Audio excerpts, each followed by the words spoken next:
독수리 요영제를 부탁해 7화 가상시나리오 시작. 술에 취한 마광숙이 LX 호텔에서 동석을 자신의 남편인 줄 알고 안으려고 하는 그때 동석이 말합니다. 저기요, 이보세요. 한 번도 달페린뇽 안 먹어봤다고 해서 먹게 해줬더니 이렇게 취해버리고. 이보세요, 마광숙 씨, 당신 남편이 아니에요. 라고 말하며 마광숙을 부축하면서 말한다. 이때 이곳으로 달려온 마광숙의 엄마가 소리를 지른다. 야, 마광숙, 술 취해서 지금 뭐 하는 거야? 라고 말하며 동석에게 죄송하다고 인사를 하는데 이때 동석이 말한다. 괜찮습니다. 얼른 따님 모시고 들어가셔야 할 것 같습니다. 라고 하며 이 자리를 벗어나 자신의 집무실로 간다. 다음날 술도가에서 장광주 출시로 분주하게 보내고 있는데 이때 셋째 동생인 흥수의 말이 생각난 천수는 술도가에서 광숙을 도와주면서 광숙에게 말한다. 형수님, 어제 저희 형제가 싸운 건 죄송했어요. 이제는 제가 돕겠습니다. 힘들고 어려운 게 있으면 언제든지 말씀만 해주세요. 크고 화려한 독고탁의 식탁, 저녁을 차린 장미애.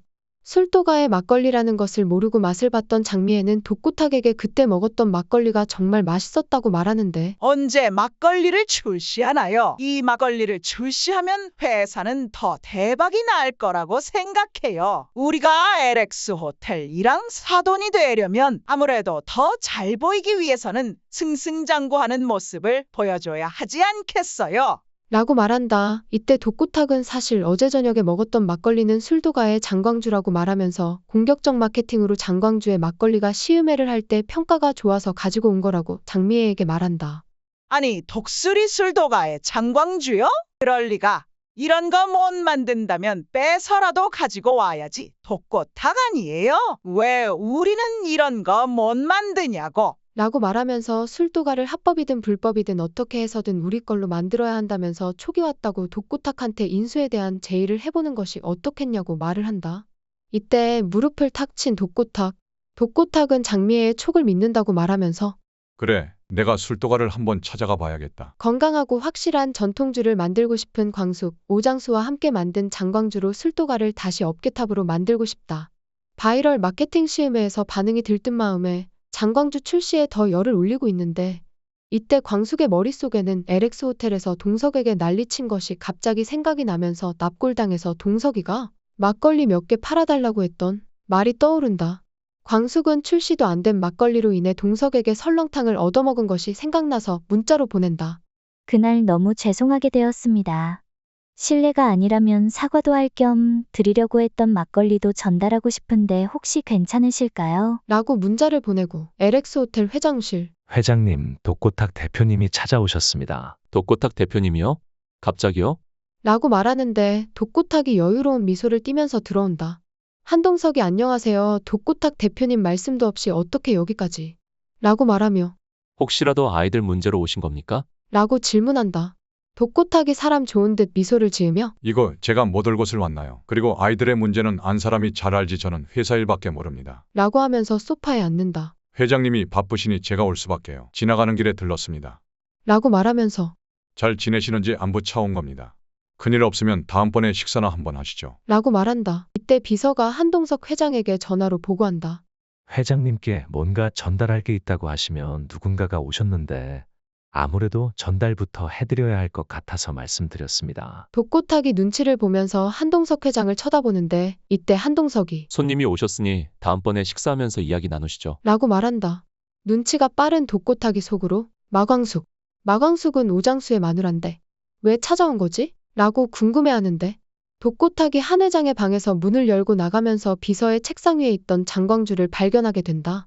독소리술 도방의 장광주를 왜 한동석이 한 박스나 가지고 있는 거지? 저건 아직 출시도 안 된 건데 라고 속으로 생각하며 놀란다. 술도가에서 광숙은 한동석에게 사과부터 해야겠다는 생각을 했다. 근데 전날에 술고장 부린 것에 대한 여운이 있어서 대면하는 것이 너무 부끄럽다. 그래서 LX 호텔로 찾아가서 한동석의 비서에게 막걸리 한 박스만 전달한 것. 아마도 광숙은 막걸리면 전달하고 후다닥 나가고 싶었을 겁니다. LX 호텔 비서에게 막걸리만 전달하고 술도가로 돌아온 광숙는 둘째 천수가 술도가에서 공장장님과 장광주 출시로 인해서 막걸리 항아리 앞에서 술을 보고 있는 모습을 보는데 천수도련님, 형님이 이 모습을 보시면 정말 좋아하셨을 거예요.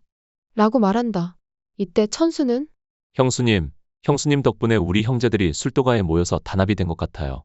라고 말하며 술도가를 책임져 주신 것에 대한 감사 인사를 한다. 천수는 속으로 정말 오랜만에 술도가에 활기가 돌고 있다. 형수님이 없었으면 이렇게까지 올 수 있었을까? 라고 생각하는데 흥수가 말한 것처럼 우리 형제들이 다 모일 수 있었던 것은 바로 형수님 때문이라고 생각을 한다. 그러던 중 술도가로 찾아온 예상치 못한 인물이 있었는데 독고탁이다. 사실 장광숙은 독고탁이 누군지 알지 못하는 상황이다. 누구세요? 저는 독고탁입니다. 어린 시절 술도가에서 배웠던 경험으로 지금은 작은 회사를 운영하고 있는 사람입니다만. 누구신지요? 라고 말하면서 다 알고 있으면서 뻔뻔스럽게 되려 질문한다. 아, 그러시구나. 저는 술독가를 운영했던 장수 씨의 와이프 되는 사람입니다. 지금은 장수 씨가 없어서 제가 운영하고 있어요.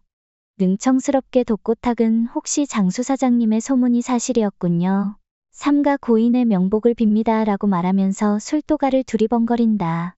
술도가에서 마광숙과 독고탁이 대화를 나누고 있을 때 천수가 차라도 한 잔 드리겠다고 잠시 밖으로 나가고 광숙에게 독고탁이 막걸리는 잘 만들어지고 있냐고 질문을 하는데 이번에 새롭게 만든 막걸리가 있는데 주변에서 반응은 좋은데 일단 출시를 앞두고 있어요. 이번 장광주는 죽은 장수 씨랑 같이 만든 막걸리라서 꼭 성공하고 싶은 마음이 있긴 합니다. 아이고 고생이 많습니다. 막걸리는 주인을 닮아가는 법이지요. 혹시 그 막걸리가 바로 이 막걸리인가요? 라고 말하면서 술도가의 항아리를 가리킨다. 네, 혹시 한번 맛이라도 보시겠어요? 아, 그릇이 어디 있더라? 라고 하면서 잠시만요. 이라고 말하면서 대표님 잠시만 기다려주세요. 제가 맛보여드릴게요. 라고 부엌으로 뛰어간다. 이때 뒤에 가만히 서 있던 독고탁의 비서가 작은 가루를 독고탁에게 건네주는데 그걸 재빨리 항아리에 털어넣는 독고탁. 대표님 많이 기다리셨죠? 우리 장광주 한번 맛이라도 보세요. 라고 하면서 막걸리를 작은 잔에 부어주고 그걸 먹는 척하는 독고탁. 잘 마셨습니다. 예전에 이곳에서 일했던 것이 생각나서 방문드렸는데 모쪼록 하시는 일이 다 잘 되셨으면 좋겠습니다. 다음날 아침 공장장님이 숨을 헐떡이면서 달려온다. 아이고 대표님 큰일 났습니다. 오늘 납품될 막걸리에서 곰팡이와 균이 생겨서 아무래도 와보셔야 할 것 같습니다. 네. 어제까지만 하더라도 멀쩡했던 장광주에서요. 이때 광숙에게 결려온 한동석의 전화. 앞으로 독수리술도가의 운명은 어떻게 될지, 그리고 광숙과 동석은 어떻게 발전할지. 독수리 요양제를 부탁해가 너무 궁금해서 작성해본 대본이었는데요. 모두 한 주간도 행복하고 즐겁게 보내자고요.